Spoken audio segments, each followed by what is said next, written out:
Merci beaucoup. Vous ne serez pas étonné sur le fait que, évidemment, je voterai ces amendements.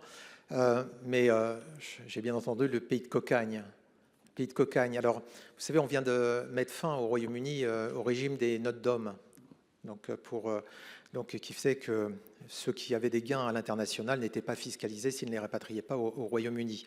Et là maintenant, qu'est-ce qui se passe avec ceux qui ne peuvent plus avoir accès à ça? Ils s'en vont. Ils s'en vont pas en France. C'est pas là le pays de cocagne. Ils vont plutôt en Suisse d'abord, où il y a un régime d'imposition forfaitaire. Et puis, en deuxième, eh bien, ils sont attirés par le régime des nouveaux résidents qui a été mis en place en Italie avec un impôt forfaitaire de 100 000 euros par an. Vous voyez, donc ils considèrent, eux, que peut-être au-delà de 100 000 euros, c'est confiscatoire. Donc, ils se limitent à ça. Donc, aujourd'hui, dans cette compétition fiscale internationale qui nous impacte aussi, eh bien, il faut apprendre que les mots ont un poids.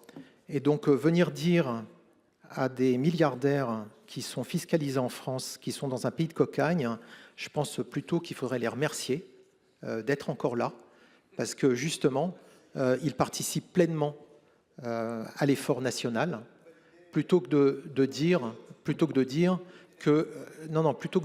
continuer à dire que ces gens qui payent beaucoup, plutôt que de dire que ces gens qui payent beaucoup ne payent pas encore assez, et j'entends bien encore plus 2%, et plus, ça n'est que plus 2%, bien sûr c'est que plus 2%, et puis bientôt ce sera exceptionnel, et puis peut-être que ce sera que temporaire, mais tout ça, ça fait un millefeuille, ça fait une fiscalité incompréhensible, et c'est pour ça que je proposais qu'on mette un bouclier fiscal à 50%, ça pourrait être 60%, ça pourrait être 70%, pour certains ça peut dépasser les 100%, et là, effectivement, là je trouve vraiment ça confiscatoire.